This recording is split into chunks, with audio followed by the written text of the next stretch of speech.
We the people tell the government what to do. It doesn't tell us. We the people are the driver. The government is the car. And we decide where it should go and by what route and how fast. Almost all the world's constitutions are documents in which governments tell the people what their privileges are. Hey everybody, welcome once again to yet another episode of Two Noobs Talking. With me, of course, is my good buddy John Tracy. John, say hi to the peeps, bud. Hello. Hey. And of course with Steve Murray. Steve, say hi to the peeps. Yes, it's me, Mario. I'm Matt Craig, of course, happy to be along for the ride and happy you are with us. And here it is, episode 66. I guess we might as well get it out of the way. As we typically do, we talk about who wore 66 in the city of Philadelphia, but we'd be remiss if we didn't think about it's me, Mario, on the other side of the state of Pennsylvania. Steve, I'll let you take it. Super Mario didn't live on the other side of the state of Pennsylvania. What are you talking about? Oh, that's right. Who was It would that? be Mario Lemieux. Wait a minute. You guys told me we're talking about Super Mario this week. Who are we talking about here? Well, Mario Lemieux Yes. is who we're ESPN's really own talking Super about. Mario. What the hell am I going to do with all these mushrooms I painted as Goombas over here? You guys got to be a little clearer about this. I should have texted you. I'm sorry. I put the fake mustache on and everything. God. Real mustache. All right, who are we talking about? Oh, Mario Lemieux. Mario Lemieux. Yeah. Yeah, one of the best to ever do it, man. Yeah. I don't know how much more to say. He was fantastic, and it's too bad the Hodgkins cut part of his prime career short. Otherwise, he might have been more statistically up there. But he was one of the best. Yeah. Ever. One of the best memories I remember, coming off when he was first diagnosed, and when he came back. First game was in the Spectrum in Philadelphia, and you're thinking, oh my gosh, Flyers, Penguins, and they give him a rousing ovation in the Spectrum. And that was probably one of the coolest moments I think I've ever seen. Contrary to what the national media might have you believe, Philadelphia fans are actually very smart and very akin to things. Oh, yeah. We're not boo birds. No. I remember my Mario Lemieux moment is so simple. I remember getting into hockey when I was younger, when he was young, and I just remember watching him play, and I'm like, he might be good. Like, because I was just figuring the game out. You know what I mean? Like, it seems like he's good, and I've always been a fan of him, and especially him and Yager. That was just fun to watch. That was almost like the dynamic duo. Yeah. They were fun to watch. I mean, that was just an unbelievable dynamic duo for them, and of course, like they ended up winning the cup a couple of different times in the early '90s. But I'm just trying to pull up his stats here. I mean, remarkable career. I think he was like on par with. I mean, he wasn't even close to where Wayne Gretzky was, but I remember he was like, I think he flirted close to 200 points if I remember correctly. One season. I think it was like 197 or 198 or something. 199. 199. Oh, so one short. One short of 200 points. That was 85 goals, 114 assists in the 1988-89 season. Sounds about right for that season. Now, when we were looking at it, he averaged something like 0.75 goals per game. Yeah. And he played, how many games did he play? That was close to 900 games in his career. That's insane. Yeah. Yeah, that's astonishing to just think about that. Yeah. I mean, it's not to the level of Newsy from the Montreal Canadiens, which is why I'm sporting the old school Montreal Canadiens actual sweater today, is in favor of Newsy, who had a 1.26 That's right. goal per game average. He scored 99 goals. Yeah. In the 20s. In the 1920s, yeah. Not even sure. Just a remarkable. They might have just gave him those goals. We weren't even sure they were keeping them. Yeah, exactly. This is great. Yeah. But yeah, I mean, just one of the all-time great hockey players ever, and we wanted to give some Philly love for Mario for sure. But yeah, on the Phillies side, again, hodgepodge of a list. Not many familiar, players. Jay Happ wore it for a minute, for like maybe about a cup of coffee, and then said 66. Get rid of this thing. Ryan Madsen didn't wear it, so we know it's not important. Ryan Madsen didn't wear it. No. His 60. The year he wore 66 was the year of the championship, though, right? 2008. It sure was. Yep. Mm-hmm. Yeah. So we can blame 2009 on him not wearing it. Pretty much, yeah. Okay. Yeah. I'm looking for anybody to blame for 2009. So if they have to, this is the way it is. Yeah, exactly. John Middleton still wants his trophy back. Yannick Dupree, There you go. Steve of the Flyers, wore it. I kind of remember him. I always thought he wore 65. It's one of those like things that you didn't know. Yeah. I always thought he wore 65, but not that I know much about. I wasn't wearing like 66. That was weird. That was before my time because the Flyers were still on Prism at that point, which I didn't have. That was like, that was really, those were some really bad years. Those early 90s Flyers. The best move the Flyers ever made. Terrible. Prism, so people could actually watch them. All I can remember from that was Terry Karkner. That's all. And it's like that trigger. It's like, oh God, he was so bad. Episode 29 for him. Yeah, there you go. Ugh. But there was a famous, much to the chagrin of John Tracy, a famous Eagle that wore it. Bill Bergen wore it, of course, for the 1980 NFC champion Philadelphia Eagles. First time they won. You know how good Bill Bergen is? Yeah. Just ask him. He'll tell you. You know, he was the heart and soul of that entire team, John. He will tell you he was. Yeah. Had nothing to do with Dick Vermeil. Nothing. Or Harold Carmichael, or Ron Jaworski, or Wilbert Montgomery. It was him. He was right center, right smack dab in the center. Right smack dab in the center. Of every single play that ever happened that year. He was the pulling guard that got Wilbert into the end zone. I mean, he did it all. It was a 60-minute Ironman or something like that. I don't know. But as always, gents, we've got a lot to get to in this episode. And this is going to be hopefully rapid fire. But with everything going on here, we'll really hit topic one right out of the gates. The COVID Omicron, Transformer perspective, whatever you want to call it, variant that's out there. I think people have started to lose their minds in the government. I'm sorry, we're on Zoom. I need to put my mask on. Yeah, no, I was just going to say, maybe I ought to get it and talk. You just never know with these things.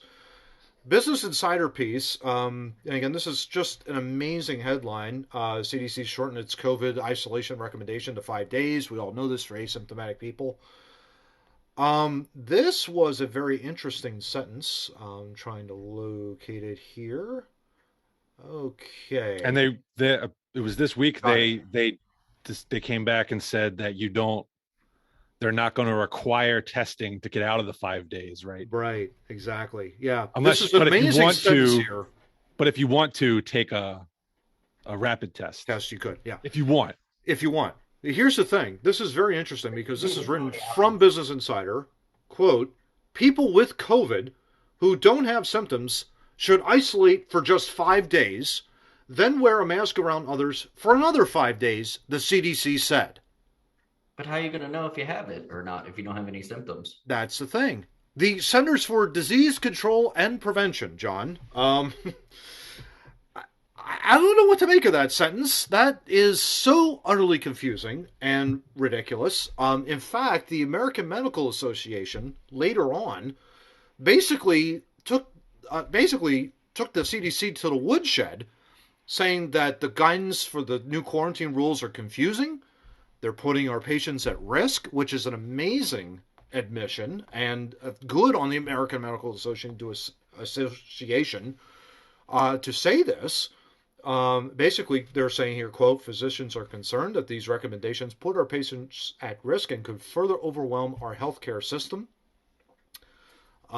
which is really, really good. And then, of course, going forward, then we're talking about the cloth masks, right? Remember, everybody was wearing cloth masks all over the place in the beginning part of the pandemic. That, of course, has now changed. They're saying that they're ineffective. That was really interesting because John and I first started talking about this, maybe about, episode, we'll have to look it up, maybe episode 30, 31, 32, 33, saying that they were ineffective. We have a ton of studies that were done in that regard, Swiss policy research. Then, of course, Leanna Wen made this really amazing statement that basically what you should do is you should get a KN95 face mask, put that on, then put a cloth mask on top of that. So that's very interesting, because if you go into some of the Swiss policy research, and we'll link this to our show notes, we have a ton of studies that basically have said that no matter what you do, whether you wear a mask or you don't, it doesn't, essentially the idea is, the hypothesis is, if you throw the face mask on, the caseloads are going to go down and stay down. That hasn't happened. That hasn't happened in science. It basically is cyclical. It's happening on a yearly basis as if the flu. Like I said, we like to cash receipts around here. John, I'll go to you first. With all that being said, what are your thoughts with the lunacy that is happening right now? It's so insane. I don't think there ever was a lack of lunacy through this whole thing. I just think now people are really paying attention, and it's COVID fatigue is what it is. Yeah. It is. They're making changes. People are disagreeing. It's back and forth. It's nonsensical at this point. Yeah. There are certain places that just refuse to just follow the logic of most Americans, which is, you rolled out the vaccines. We got a lot of people vaccinated. Mm-hmm. We got an understanding of the virus. We understand that there's testing sites. We can now take back over control of our own lives and handle this. The CDC is not following that. They're just making it more confusing and more confusing. And I think people are just tired of it. I know I'm tired of even listening to it. Oh, yeah. I think for me, Leanna Wen, making that really is a stunning admission, because it's like, we were talking about this, like I said, 6 months ago, essentially, saying that no matter if you wear a KN95 or you wear a regular cloth mask, it's not going to stop the virus from being penetrating in through the mask, and you're still going to get it.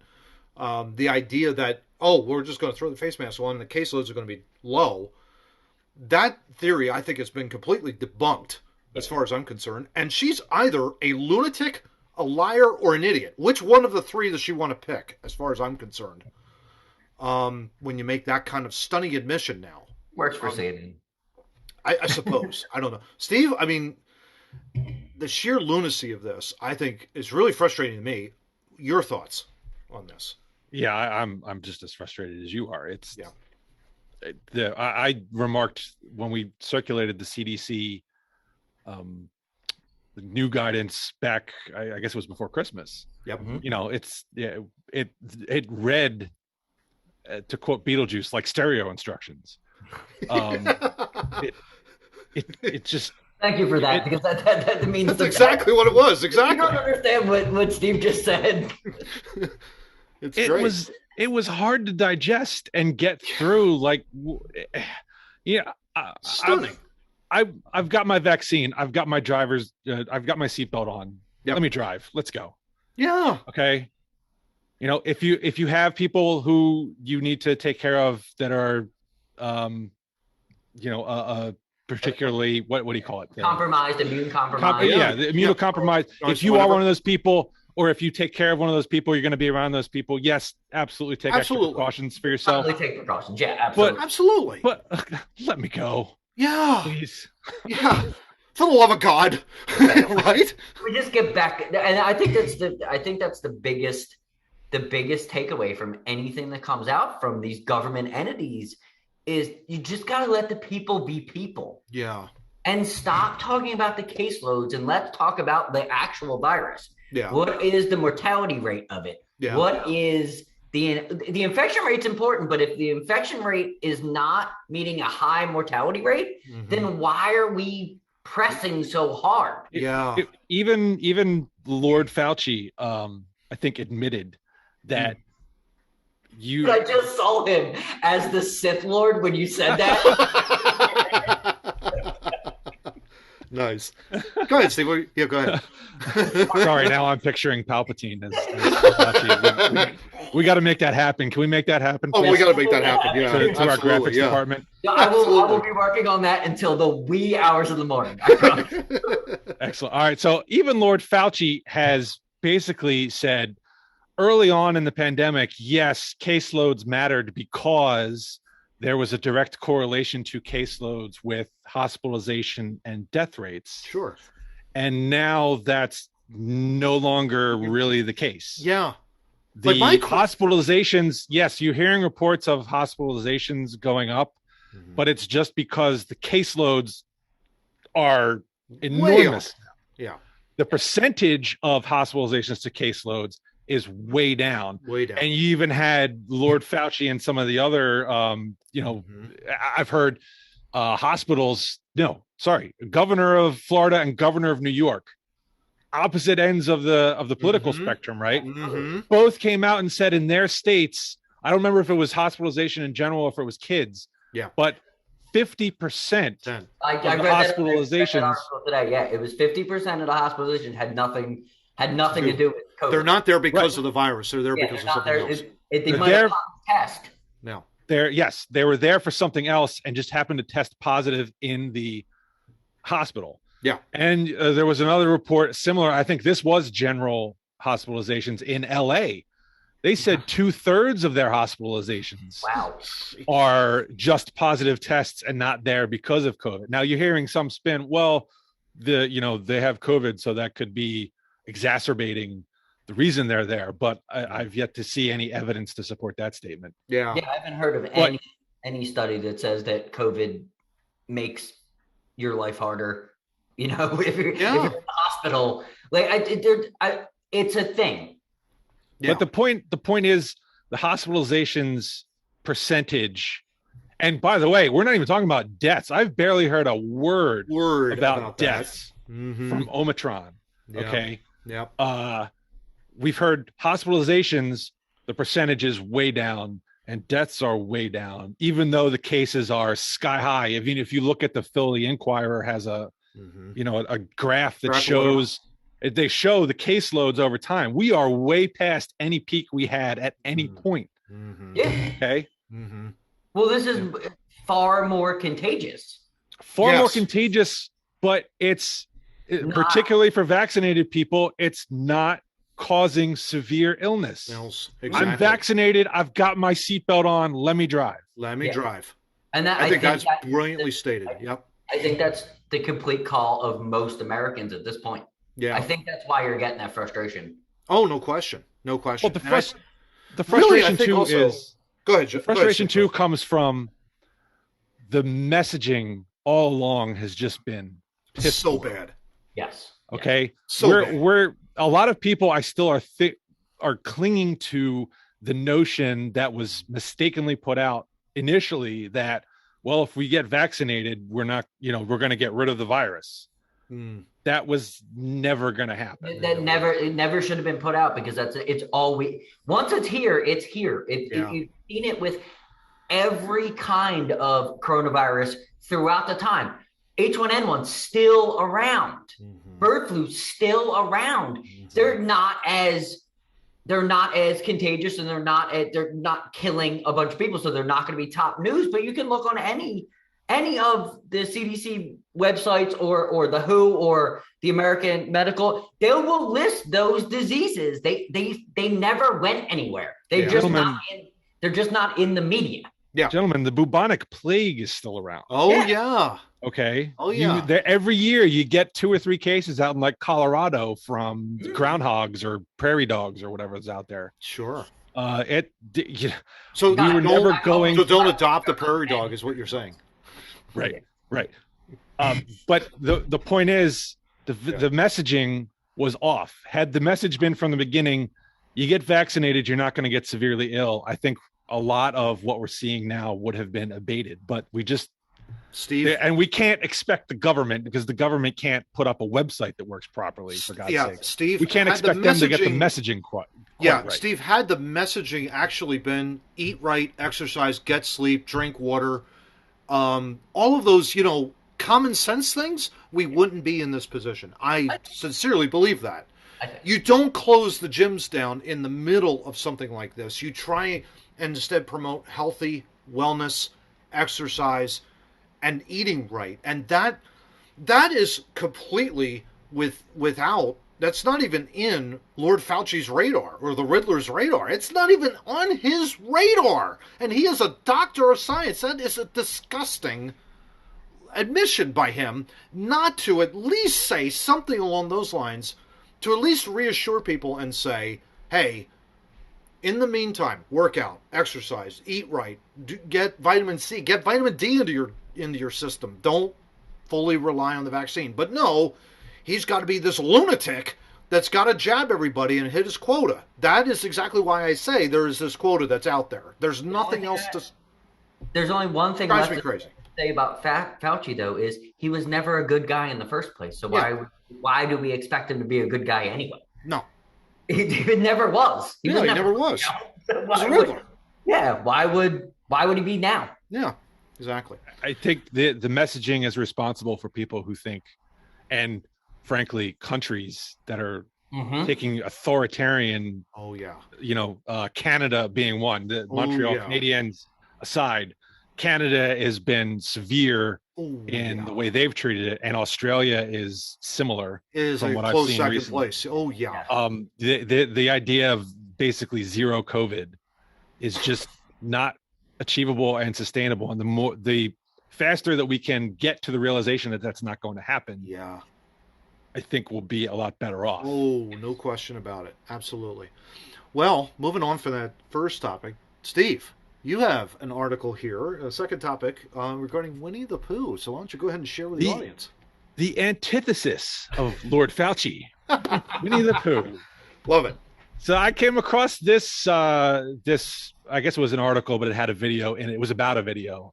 Ryan Reynolds, who I think we know as a funny actor, Deadpool, things of that nature. One of the best, yeah. Hey, when you can poke fun at characters you've played yourself, for garbage movies that you've made, exactly. When you can come back and make fun of yourself, I think you're a decent guy.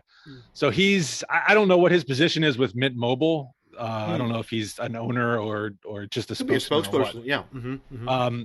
They have put out a new video ad campaign, and it just so happens that this year, Winnie the Pooh came off of the original Winnie the Pooh story came off of copyright. Wow.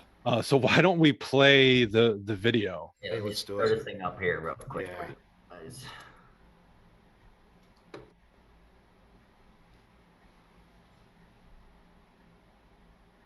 So yesterday was Public Domain Day. It's the day where classic works enter the public domain. And this year, the original Winnie the Pooh becomes public domain. So I think you can see where this is going. And I expect that we'll be hearing from a certain mouse about this Pooh very, very soon. Winnie the Screwed. I like MX effort. That's awesome. In which we are introduced to Winnie the Screwed and his big wireless bill, and the stories begin. Here is Edward Bear reviewing his latest bill from Big Wireless. Bump, bump, bump. He slams the front of his head as hard as he can against the table as he realizes how much he's being charged.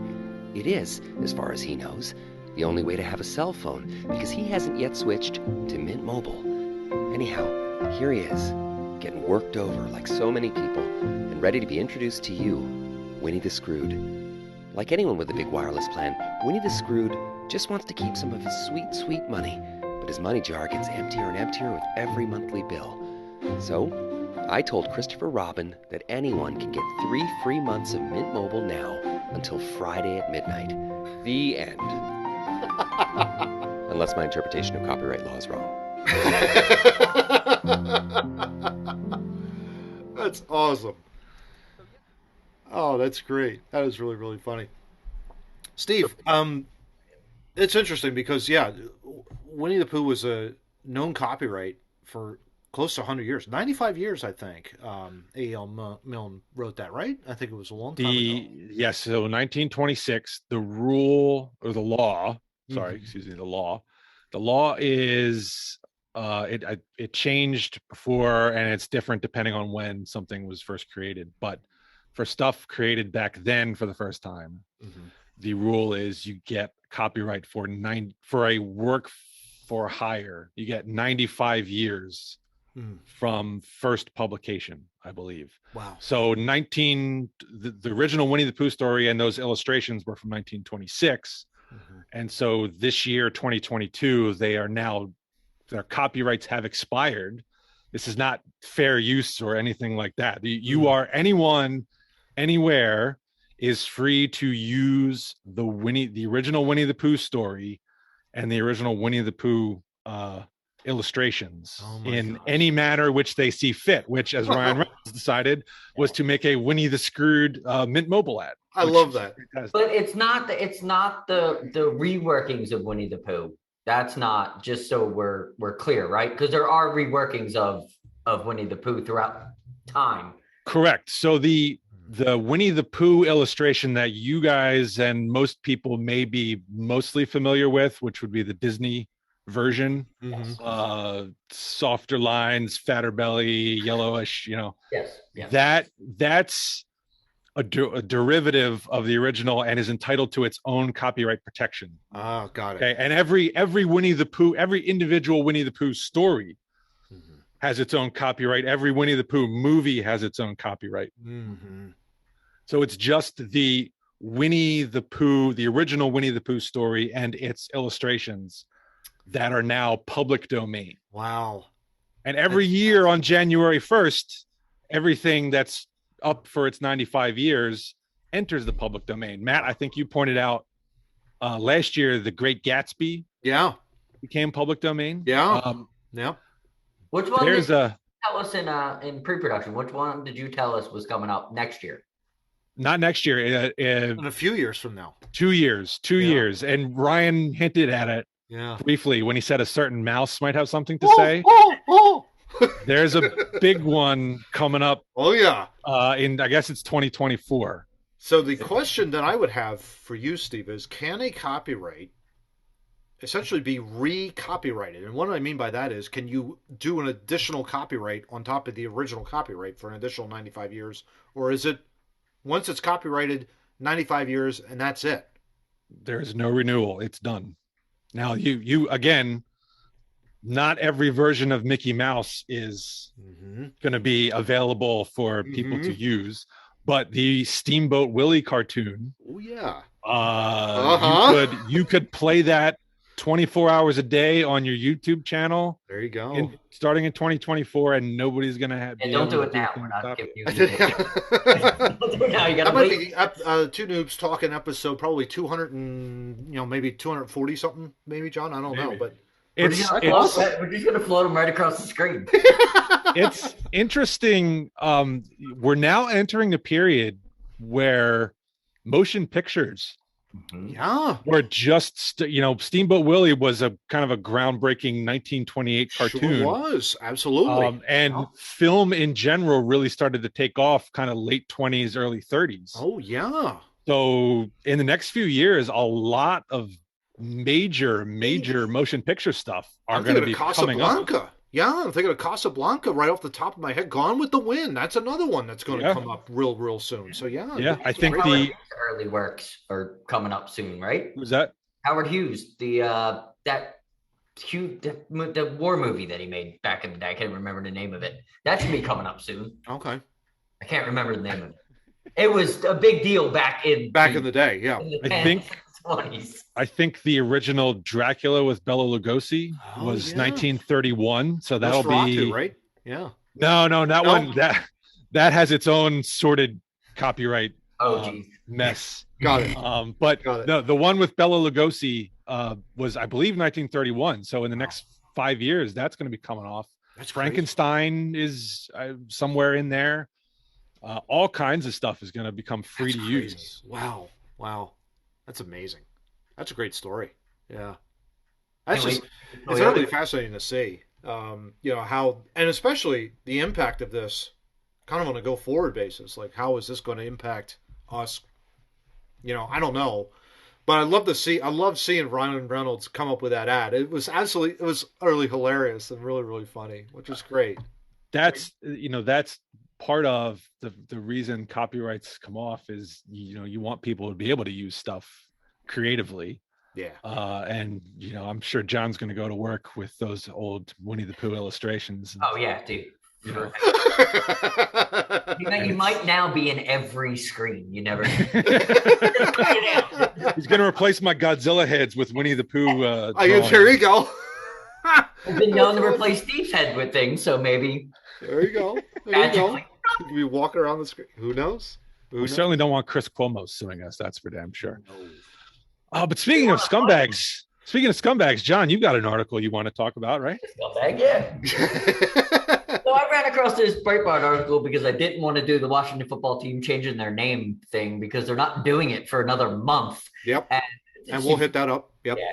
Like I didn't want to jump the thing, but there is a right-leaning article, and I will preference this as a right-leaning article. It is badly right-leaning, but I'm interested in what they mean by the article. It's Joe Biden's being accused by the GOP of secretly flying illegal immigrants across the country and using coronavirus money. Now, we can't prove any of that other than said flights have existed in different airports. That's all we can pull. That's an interesting story enough, because why would the president of the United States be doing any of that? Seems a little odd to me. The money, the coronavirus, can't prove it, so we can't talk about it. But if you're interested in what is going on in politics, you probably want to read this article and go backwards to a couple other articles. It's just a seek and find. You have to read for yourself, basically. Yeah. Do what I did, which is you read the article and you go, well, this is stupid. And you go internet searching. A little sleuthing. To move it back this way a little bit. When I said scumbags, I meant Joe Biden and right-leaning journalists who try to slant things their way. Yes, exactly. You're right. If you go back and you look, it's the flights, not just Pennsylvania, the flights out of Texas that's been accused of for months. At least going back to October. He's been accused of moving illegal immigration all over the place, and I could see that, and that's a problem. The part about the billions with a B of coronavirus fund money being used to finance this, that's the part I have yet to uncover an evidentiary trail. It hasn't, because it hasn't been uncovered. Exactly. Like that's the thing. It's like there isn't a paper trail, essentially, no pun intended, of money, in regards to this. And to be honest, like, people need to think of it this way. If there was a paper trail, you don't think the Senate would use that if they had it? They would doing it for the children, John. They would be running that out in front of everybody. Absolutely. Daily, they would be running that out. Yeah.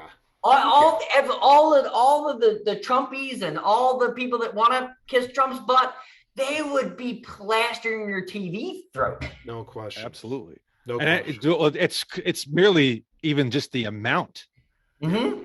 The amount that and this was the part I found funny about the article was, I think the article was the flight part was attributed to was it Lou Barletta? Yes, who is currently running for governor. Who is running for PA governor. Yes. I don't know, I can't recall off the top of my head if he also said that the billions were being used to fund it, or if the author of the article just slipped that in there without a fact check. Yeah, I'm gonna read exactly what he said. According to Breitbart, Barletta said, quote, "First, we had to discover for ourselves that illegal immigrants were being shipped into Northeast Philadelphia on at least 4 flights. But then when people demanded information, the flights were shifted to the Lehigh Valley, and they just hoped no one would notice," end quote. But like Steve said too, it's also been throughout the other parts of the country. It's not just Pennsylvania. And this is not new news. We've known this was going on. Yeah, this has been happening. But political machinations is political football. Who said the billions were being used to fund it? That's the interesting part. Yeah. Because John's right. If there were actual evidence of that, yeah, the Trumpies would be all over that, and rightly so. I mean, if that were the case, yeah, no question. It's not right. Yeah, and if you got news notifications on your cell phone, it would be blowing up every 5 minutes. Could you imagine Dan Bongino's podcast? He would go for 24 straight hours for 107 days. Yeah, with information like that. Especially let's face it too. I'll just throw this in here too. Yeah. Let's face it. I mean, Biden right now is incredibly unpopular across the entire country, and if you're the Republican Party, you're trying to jump on that bandwagon. Essentially, you had a representative that basically was like, well, the idea that they would do this, attempt to do it secretly and, under the cover of night, that is playing to a base. That is absolutely playing to a base that wants this guy elected. Now, is he an absolute scumbag? 100% yes. But this is purely political as well. The idea that you're trying to do this for the Republican side, it's kind of like, just let Joe be Joe. Let him screw everything up what he's doing. Because he's really screwing everything up, and not by anyone else's doing but his. That's why the money is so funny. Because, going back to the article you were talking about where they said use a KN95 mask. Yeah. Where are we supposed to get one right now? Yeah. Where are we supposed to get a rapid test kit right now? Yeah. Because they're all sold out. If Biden were actually blowing billions on flying illegal people all over the country, you bet even some people on the left would be making a huge stink out of that. Oh yeah.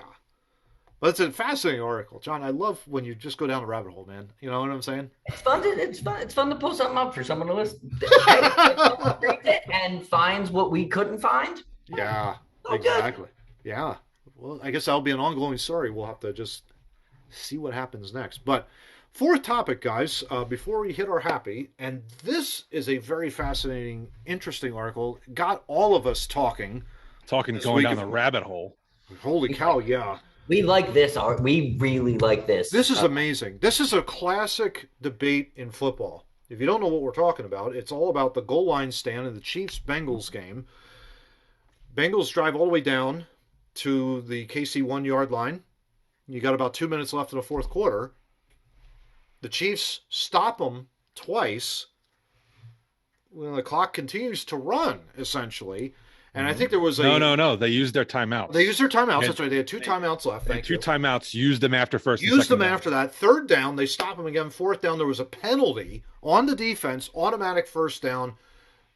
Bengals run the clock down to 3 seconds. Call the timeout, kick the field goal. Actually, there was on fourth down. There was actually an offsetting penalty to both teams, so they had to run the play again. But that ran time off the clock. Oh yeah. They ran fourth down again. Yeah. Penalty on the defense, automatic first down. First down, run the clock, kick the field goal. Bengals win the game. Huge because essentially now Kansas City, they're playing. We're time of recording right now. We're doing this on Saturday. We don't know what the situation is with the Kansas City Chiefs. They've got to win this game in order to have a remote chance at really at the number one seed in the AFC. So this was a huge, huge goal line stand that essentially really shouldn't have happened. Cost them the game.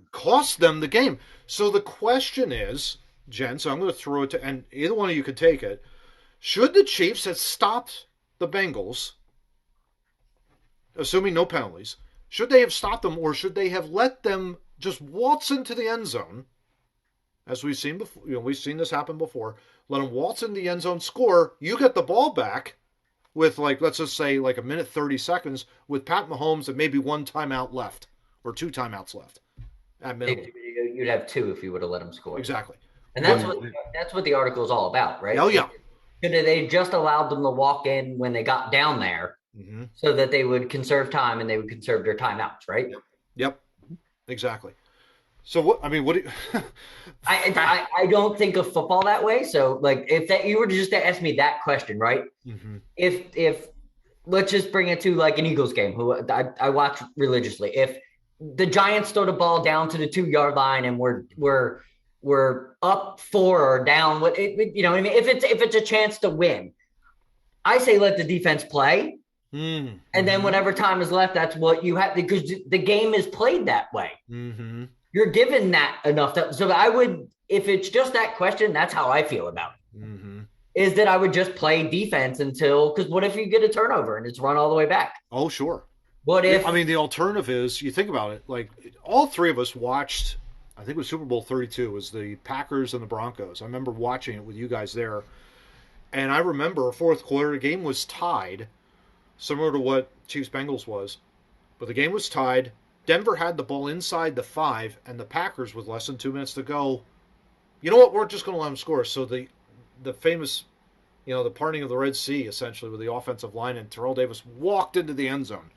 Denver's up 7, but Green Bay has the ball. They're driving down the field. Now they ended up throwing an incomplete pass on fourth down and killed the entire drive, and the Broncos won their first championship. But that was the situation. Should the Packers have stopped them? That's the big question, in that regard. I don't, it's interesting. It's fascinating. Steve, what are your thoughts? Like, it's counterintuitive, and maybe it's just because I'm a hockey guy, and this kind of strategy makes absolutely no sense. Yeah, There's no way that this would happen in hockey. No, and we went through kind of why, which was mainly when you score in football, or when your opponent scores in football, you get a benefit in that you now get possession of the ball. I mean, barring onside kick or whatever, or turnover, but you essentially are given the ball. And it's sort of similar in basketball. Your opponent scores a basket, you now get possession. Mm-hmm. But in hockey, your opponent scores, it's a face-off at center ice. Nobody gets anything out of it. Yeah. So why are you going to give up a goal? Why are you going to give up a goal? Exactly. So for me, it's sort of counterintuitive. Let your opponent kick or score a touchdown. Yeah. In a tie game. Oh. That's why, like, my thought process with now that you said that, you're opening my brain up a little bit more. Yeah, I'm definitely want now the defense to hold them to, because that's my initial thought when that happens. Mm-hmm. Is okay, defense, hold them to a field goal. Yep.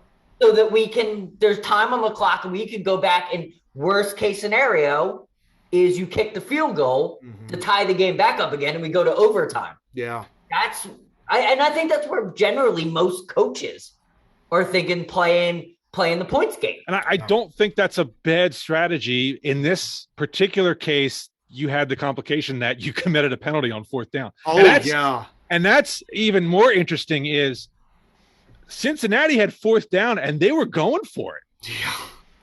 Okay. Which is interesting in itself. Which they I think weren't is kicking because, the field goal. And I think the reason for that is because you have 15 on the other sideline, and it's like you have to score touchdowns to get ahead of Mahomes. If you kick the field goal there, then all of a sudden you have him with the taking the Chiefs all the way down, possibly scoring a touchdown. That's a great what if, but if the scenario had played out the way it should have, had everybody executed properly, Cincinnati, so they got their third down play, it's fourth down. If they kick a field goal there, as it probably would have made more sense to do, and no penalty was committed, Kansas City would then be looking at getting the ball back with about a minute to go. Yeah.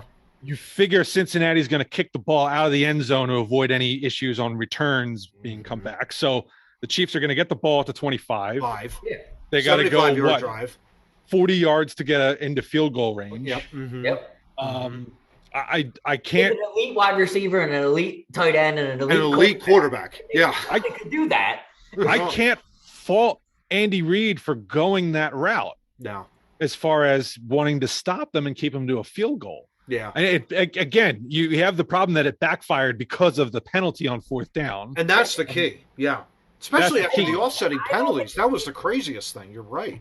I don't think it changes the coaching logic. Like you're saying, I just think they have to take that loss because it's a loss. They committed the penalty. They were doing what seems to be the right thing. Yeah. And that's the one thing I don't like about sports media is they want to give you a completely different scenario. I like it that it makes you think. Yeah. But it's like, well, we could have just did this and we could have won the game. Well, and also too, in regards to that, John, prior to getting down to the goal line, the Bengals, I think, had like a 3rd and 20, it was like a long third down conversion, 3rd and 25, and the Bengals You want to know the game that, the play that lost the Chiefs the game, it was that play, the 3rd and 25, and Bengals get 28 yards. They get all the way down to the Chiefs 2, converts the first down, then everything else falls apart. That's where the game was lost. That one play at 3rd and 25. Because at that point, the Bengals are you're looking at probably about a 40-yard field goal, maybe close and pushing 50. To try and, if you don't convert that 3rd down, you got 4th and 25 at the KC. I think it was like 22-yard line. So it would have been like a 40-some-odd yard. My question, do you feel that this question of letting them score comes from the Madden generation? Yes, 100%. I'm talking about the young. I think there's no question. The older Madden generation, where you would let Barry Sanders score so you could get the ball back. You know what I mean? And because it was a shootout. Most people, when we first started playing Madden, defense wasn't a thing. Yeah. You don't punt Madden, so it's like, yeah, you're going for it. Yeah. And you go for it. I can't fault either strategy. I would agree. I agree with you on that, too. I wouldn't fault a coach for doing what they're saying, but I'm just, where does it come from? Because we just ran like the Gen X kind of concept of, no, you stop them, they kick a field goal, you run down, you kick a field goal or score a touchdown, game up. Right? We have that concept. Yeah. Where does that concept come? Like I'm all about it. Yeah. If Andy Reid would have done that, I would have been like, all right, Andy, you're getting with the younger generation. I get you. Well, that's what I think. Personnel plays a big part in that decision too, though, I think. No doubt. I'm definitely not. Cliff Kingsbury is not going to be my coach with a shitty quarterback, no running game, and a wide receiver they can't catch. No, I'm not going to allow them to score. Yeah, you are not allowing them to score in that situation. Absolutely not. Exactly. If Coach is coaching my team, you know what I mean? I'm praying he keeps the defense out. Yeah. But to say, all right, if they score a touchdown here, I get the ball back with 1:50, 2 timeouts. Patrick Mahomes is my quarterback, and I got to go 75 yards. I like those chances. There's only a group. There's an elite group of 5. Yeah. That you would say that to. You're not doing it with Jalen Hurts. You're not doing it with. You're not doing it with like a Mac Jones. You're not doing it with Sam Darnold, for crying out loud. You're not doing that. No. Because then you're talking about, like Steve's talking about, 3 or 4 executed good throws. Mm-hmm. You know what I mean? That happen on point. Oh yeah. For this to even work. Yeah. Yeah. Right. Exactly. Now here's an interesting back question. Mm-hmm. So you're Cincinnati, right? Mm-hmm. And you get the impression that Kansas City could have just let you walk into the end zone. Are you taking it? Or are you gonna do a Brian Westbrook and get down at the 1 again? You know what? If I'm Cincinnati, I run a trick play because I'm in field goal range to try to burn time off. You do a Philly special. Something like that, or a double reverse, or something that is cleaner nowadays. I'm not back in the 80s. You couldn't do a double reverse, but nowadays you got the athletes where you could do a double reverse, and it's not really, and it takes more time off. Yeah. And like Steve was saying, like maybe he breaks that 5-yard line and dives to the 2, takes off 30 seconds, and then maybe you've got 2 downs and a kneel, and then I'm going to kick the field goal with 5 seconds to go. Yeah. Well, it wouldn't work here because you were on the 1 and they had 2 timeouts. So I remember there was a game last year. It was the Falcons. Why not take a sack? I remember. You guys have to remind me of this, and maybe just jog your memories. The Falcons had something eerily similar to this last year, where that Todd Gurley, and he was going in. He was instructed not to score into the end zone, and he fell in by accident, right? But he fell in by accident. Scores the touchdown, if I remember this correctly. But there was like a minute 53, and the opponents actually took the ball and went right down the field and scored the touchdown. That's what it was. Yes. I forget who they were playing against, but yes, yeah, that's an example of like you don't score. You're already. I think they were either already up or something like that by like I forget or something. I don't know. They were down 1. That's what it was. I think they were down 1, and it was like chip shot field goal. You've got the win, but he ends up scoring the touchdown. The difference is like 4 or 5 points. You go all the way back down the end. They end up scoring a touchdown, won the game. So I remember too that the Westbrook play. It's great you reminded of that too, Steve. Oh, Because that was one of the greatest. That was one of the greatest plays in NFL history. oh yeah, because it's like you're running, He you've got the busted through game that won. line. Neil's on the 5 or something like that, and it was like I can remember somebody like either in our fantasy league had him, and I was like, Probably. no, damn it, it's like that was Yeah, well, you crazy. want I But it was the remember. right call. I remember this too. Like, talk about fandom to reality. Watching an Eagles game, because most of the time when I'm watching, I'm not watching the Eagles game with logic. I'm watching it with Eagles win. Logic comes after the game. You know what I mean? Like, You got the Eagles glass on. Got it. I don't care. Like, I just want the Eagles to win. That's all I care about when I watch. Yeah. I remember that play, and I'm like, yeah, what the fuck? Okay, that makes sense. I remember my entire group of people that I watched the game with. It was a huge war. It was a what the fuck, and then it was we win. Okay, got it. It was a game. We got it.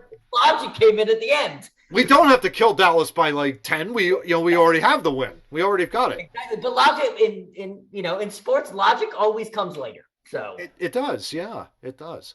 Yeah, but it was I think Cincinnati proved they weren't going to settle for a field goal anyway by going for it on 4th down originally. That's ballsy right there. But I don't think if they're going to let you score, I think you have to take it. But it's also a win-win because here's why. Because Kansas City still had 2 timeouts. Yeah. You were on the 1 yard line. So it's not like, and there's 2 minutes to go. I was just going to say it's a win-win. Less time, fewer timeouts. I think you don't try to score. I think you stay out. Agree with that but it's a win-win. It's a win-win. That's a good time to. Yeah, if you don't score there, it's no skin off your back, because essentially that if your defense holds them, you're going to overtime, and at that point it's like, okay, it's a coin flip. Let's see what goes from there. Yeah, it's funny it's funny how one comment or one question can make you bend your logic of what you've always known. Crazy. Because chess, not checkers. When Steve first brought it up, I'm like, no way. Like, defense. Like, but the more I was reading what he was saying, I was like, oh no, there could be at least 3 or 4 scenarios. I guess that's what makes sports so great. It grows. Certainly football. Sports grow. And you get different. Look at the 4th down stuff. Oh yeah. They go for it on 4th down more than ever now. Yeah. But it's because that was put out. One coach. Nobody punts the ball anymore. The copycat league.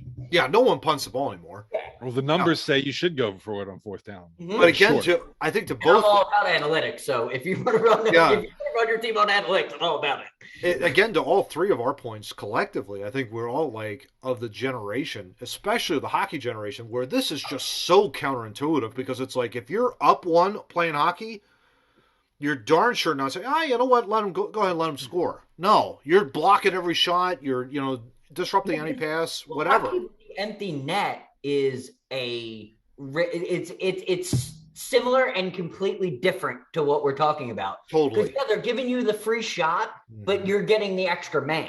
Yeah. So it's more about score. It's more about flooding the zone and scoring than you are worried about the defense. Because once they get past anyway, you know what I mean? Game could be over because you're down. You're down one. The opposing team in that situation, you think, oh, well, just fire it down at the empty net and score a goal. Well, if you're only up one, you're not taking that shot from your own zone, because you could end up icing it and get a face-off back in your zone, and then the puck's in your net. And there's an extra. You up 2? Big if you're difference. up 2, absolutely throw it. Throw it down there. Absolutely. Or high off the glass, right? You try and chip it up and down, and so it lands, and it just lands shy. I remember Giroux did that a while back, a few years ago, and it was like that was the best play you could have ever done. Ran time off the clock. But think about that play, chipping it off the glass, and then it goes out, and then it comes back anyway with the new rules. Like, if it leaves the zone, you're down a man. That's why the sport of hockey, rules-wise, is probably one of the coolest sports. Yeah. Because it protects from a lot of that. No doubt about that. Well, gents, let's close it out. Let's hit our happies. And we got, for the first time in Two Noobs history, we've got a double happy segment. How about that? Yes. This one was very interesting. It's a real quick one. It was a Not to Be article. Seattle fan says Vancouver bench coach. You're thinking, what the heck's going on there? Well, of course, Seattle Kraken, NHL expansion team, 32nd team in the league. Crazy. Great jersey. Great jersey. They got a great home jersey. Yeah. A fan noticed one of the Vancouver bench coaches had a growth on the back of his neck. And so this Seattle fan apparently was a medical assistant or medical student, whatever, first year medical student, took a photo with her cell phone and literally just went down to the glass, knocked on the glass and showed the photo. I said, you got to get this checked out. I think it's cancerous. And he's like, okay, whatever. I don't even know whatever. Didn't think of it. And yet it was something where I think it was in the back of his mind thinking you know what, maybe I should check this out. Someone did check it out on the staff and said, yeah, we do have to check this out. Turned out it was a mole. It was cancer. It was melanoma. Wow. But the fortunate thing is they did the surgery. They got it out of there and he's cancer free, which was an amazing story. And I just found that really awesome, gents, because it's you've got the fan interaction with this bench coach that didn't know he had it, and then practically almost saved it. Quick thoughts. What are your thoughts on that? I mean, that's just from a fan from the other team. A fan from the other team that did it. Yeah. Which is even cooler. Which is even great. Yeah. I mean, that's one of the best. My only comment is something I use in training is that even though someone is training you, you can train and help other people by your training because it's so fresh in your brain. And that's what she's a medical student. She's learning it. That's going to be more topic on her brain than it's going to be on, maybe the team doctor, because he's not saying, oh, this is hurts all the time. So the doctor's not going to get into it, but she's probably maybe just learning about it. And look, she saves a life. And they get any better than that too. Yeah. They get some kind of scholarship or something. So it was an amazing story. Her pay her college bills, which is great. Yeah, it's an amazing story, and I think it's just so awesome to see. I mean, they are definite geographic rivals for sure, but it's great to see that humanity spring into action essentially. Absolutely, love it, really, love it. Cool. I love that hockey did it. I'd be so mad. Yeah. If that happened in football, I'd be so mad because I wanted football to look in a bad light. I want hockey to be promoted as the gentleman's sport because I believe it is. So I love that the story came from hockey. Yeah, exactly. And then our second happy, John, why don't you go ahead and share this? Of course, I think this needs no introduction.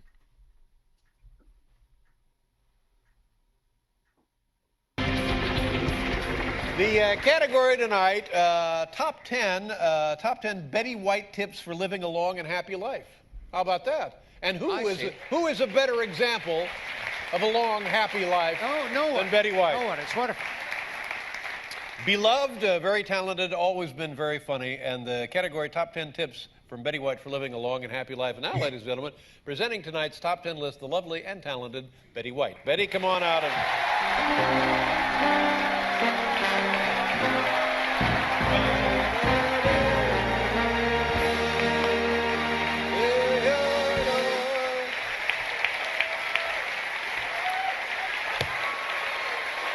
Betty White, ladies and gentlemen. Thank you so much, Betty. The category, Betty White tips for living a long and happy life. Here we go, number 10. Get at least 8 hours of beauty sleep. 9 if you're ugly.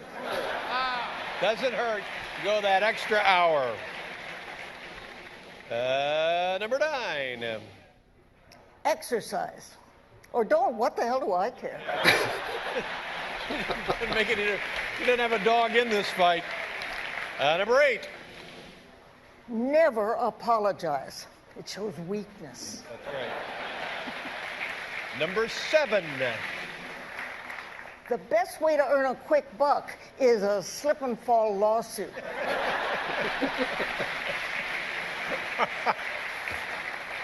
Number 6. Avoid tweeting any photos of your private parts. Number 6. Number 5. Schedule a nightly appointment with Dr. Johnny Walker. Yeah, buddy.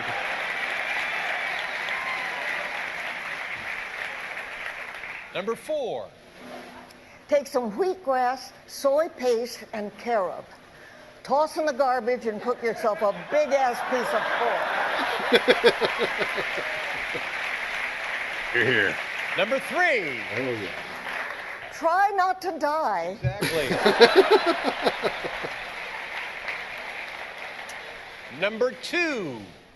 Never dwell on past mistakes, especially you, LeBron. Thank you. Thank you very much. And the number 1 Betty White tip for living a long and happy life. Don't waste your time watching this crap.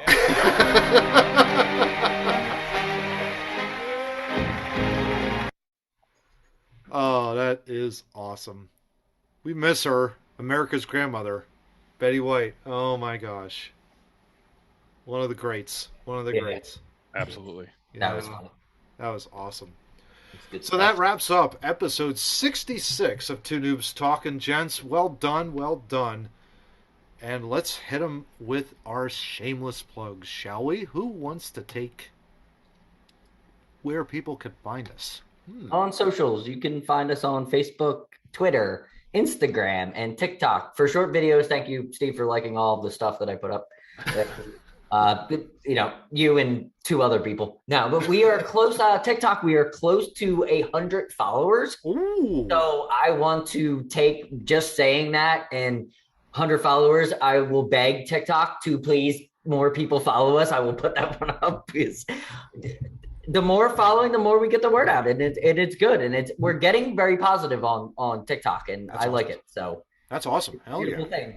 But that gives us short little videos that leads us to. Yeah, that's our main YouTube channel, Two Noobs Talking Podcast. Like, share, subscribe, get notified when our new episodes drop. And feel free to comment, too. We love to hear from you. On the audio side, Steve. Oh, on the audio, we're on the Podbean, yes, and then we're on the Google podcast, and the Apple podcast, and the Goomba podcast, but that's not good. We are on the iHeartRadio, yeah. Here we go, but also the Spotify, but we don't like a Spotify. We dump our meatballs on the Spotify, yeah. Love it. Our show notes can be found at twonoobstalking.wordpress.com, and we got a lot of them. Of course, we went through a lot, but we hope that with all this insanity that's going around, our show notes are going to be really, really cool. Again, twonoobstalking.wordpress.com. Enter in your email address, hit enter, and get the show notes delivered right to your inbox the very next day. My thanks to Steve, my thanks to John, and I guess I'll thank myself. What the hell? Sure, thank you. For joining for our Two Noobs Talking. On to 67, gents. Let's use Betty White's exact words. Don't listen to this crap. Oh, hell no. Talk to y'all guys next week. Take care. It's a go time. If you don't read the newspaper, you're uninformed. If you do read it, you're misinformed. That's a great question. What is the long-term effect of too much information? One of the effects is the need to be first, not even to be true anymore.